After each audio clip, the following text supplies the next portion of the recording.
그래서 이 부분은 버그인 것 같거든요. 추가 업데이트를 통해서 수정이 됐으면 좋겠고요. 사실 저는 이 기능을 잘 모르겠어요. 이게 왜 필요한 건지 모르겠는데,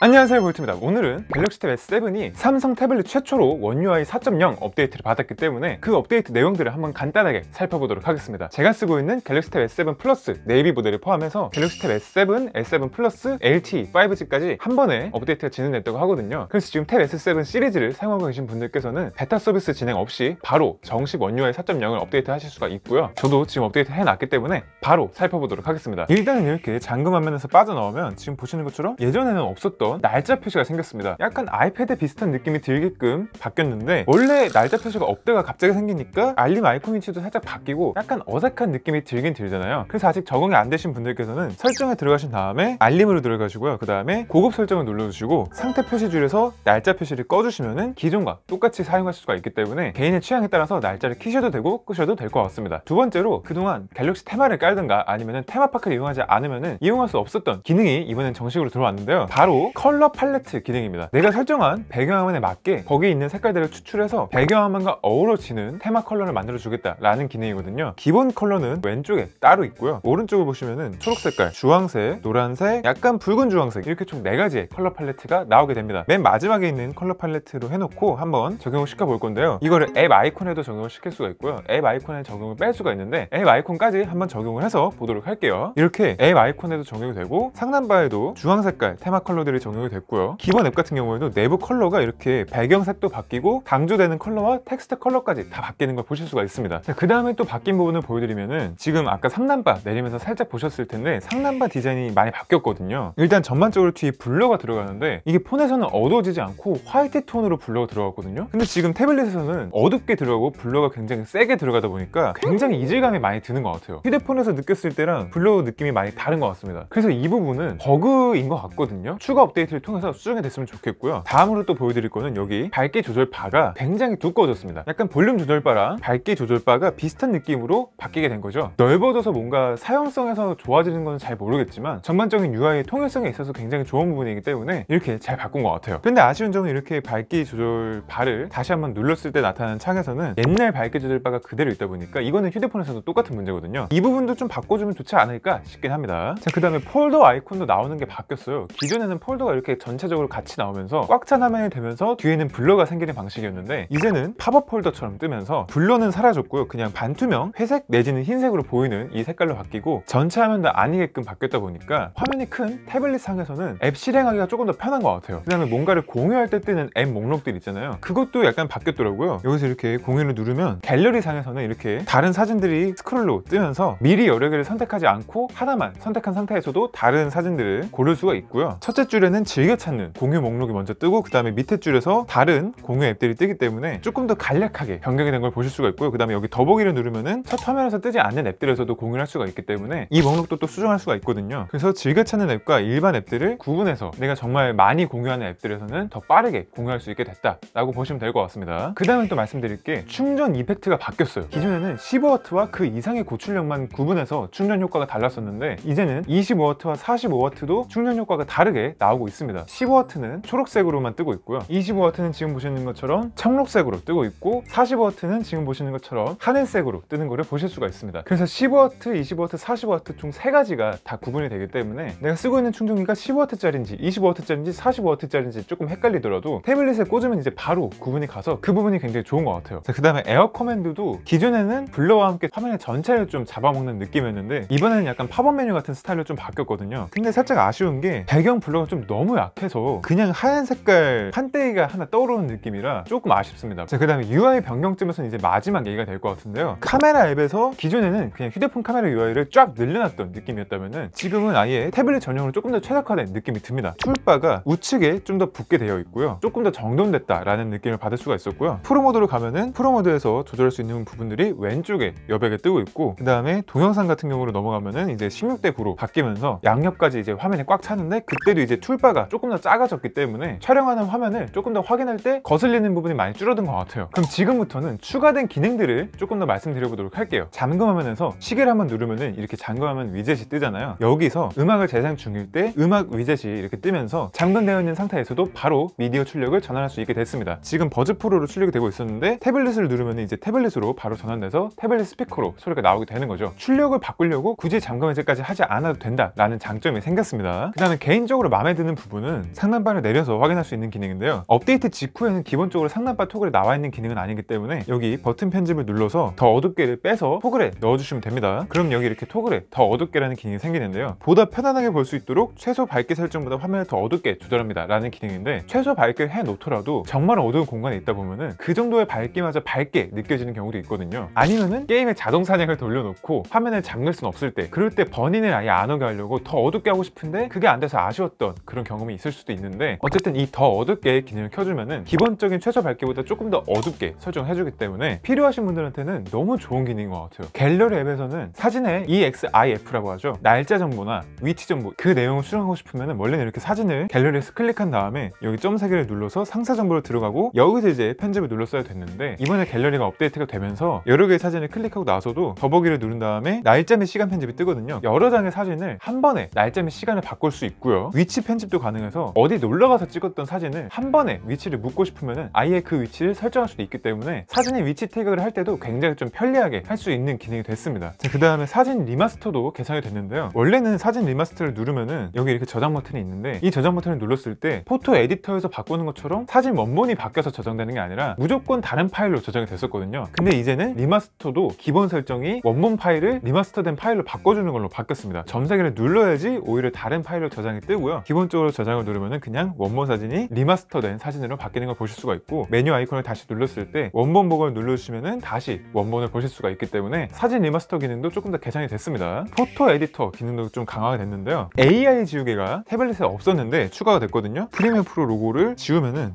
은근히 깔끔하게 잘 지워지는 것 같아요. 또 다른 기능으로 크기 변경이라는 기능이 들어왔는데, 이게 업스케일링과 다운스케일 기능인데요. 용량이 큰 사진을 업로드 용량에 제한이 있는 사이트나 앱에서 업로드를 할 때 줄여서 업로드를 할 수도 있지만 이렇게 400배가 할 수 없고, 요거를 눌러주시면은 이런 부분들이 약간의 이제 흔적인데 AI 기반 합성을 통해서 이렇게 1080x720 해상도였던 사진을 5120x2880 사진으로 업스케일링 해주신 걸 보실 수가 있습니다. 상단바에 카메라랑 마이크를 사용 중일 때 안드로이드 12 정책에 의해서 이렇게 사용 중이라는 아이콘이 이제 뜨거든요. 카메라나 마이크를 사용 중인 앱에서는 이게 무조건 뜨기 때문에 개인의 프라이버시를 조금 더 잘 지킬 수 있는 기능이 됐습니다. 자, 그 다음에 알림 도착 시 화면 깜빡임이라는 기능이 추가됐다고 하는데, 사실 저는 이 기능을 잘 모르겠어요. 이게 왜 필요한 건지 모르겠는데 일단은 보여드리도록 하겠습니다. 정확하게 이제 불빛으로 알림 기능 중에서 카메라 플래시로 알림은 옛날부터 있었던 기능인데 화면 불빛으로 알림이라는 기능이 추가가 된 거거든요. 그래서 알림이 왔을 때 지정된 색깔로 깜빡이면서 알림이 왔다고 알려주는 기능이라고 합니다. 이렇게 알림이 오면 파란 색깔로 제가 지금 지정을 해놨는데 깜빡깜빡 거리면서 알림이 오는 거거든요. 알림이 왔다는 건 확실하게 좀 알 수 있는데, 뜨더라도 페이딩 페이드 아웃이 되면서 뜨면 조금 더 자연스럽게 부드러운 기능이 될 것 같은데 그냥